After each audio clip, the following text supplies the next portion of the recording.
The school up the road has just had this major, like, refit thing.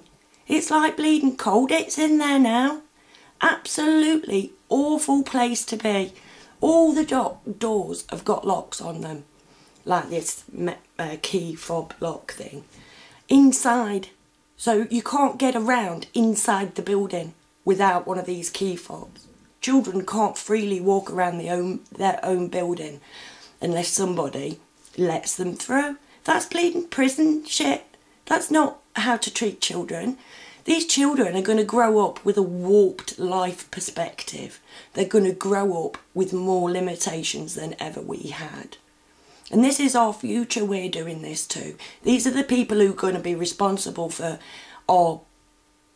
when we get pensioners. They're going to be responsible for the way we're treated. And we're treating them like prisoners. My sons at the minute at school are actively being brainwashed. They have a new head teacher. And he has 3 watchwords: happy, confident, successful. They go out on every single bit of literature we get home. Ralston Primary School, happy, confident, successful.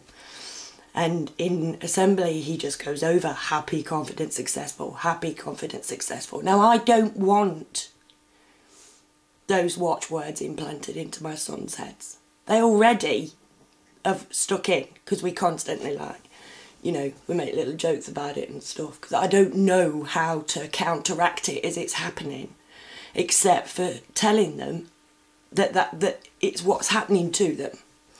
Do you know what I mean? But this man wants to look good.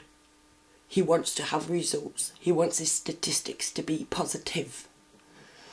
Now, we live on a council estate, which has most of the kids that go there are from dysfunctional families. And they're getting happy, confident, successful, happy, confident, successful.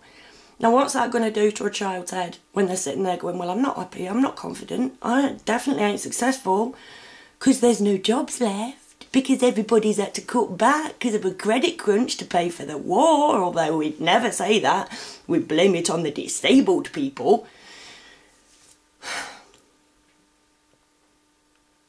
We don't own this planet. We're only renting the space for a very short amount of time before we hand it on to the next generation, followed by the next and the next. And the key to fixing these problems is to educate that next generation as soon as possible, which is why this is...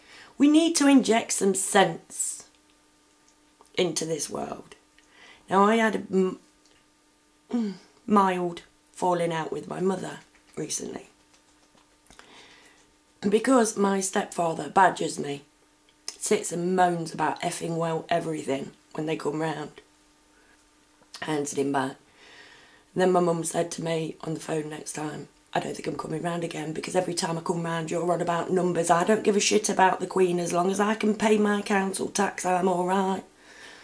And I was like, well, that's not good enough for me, mum, because I've got 2 little boys, and if I'm not careful, when they leave school, there's going to be national conscription. And I am not going to leave this for that to happen. I can't do that. I can't just say, well, I'm all right, Jack. But of course my mum's had 70 odd years of being told that that's the way to behave as a human being. And she's been educated that way by greedy people who she argues with me for, right? The people who I am trying to help will batter me down for trying to help them, because they've been educated by the other side.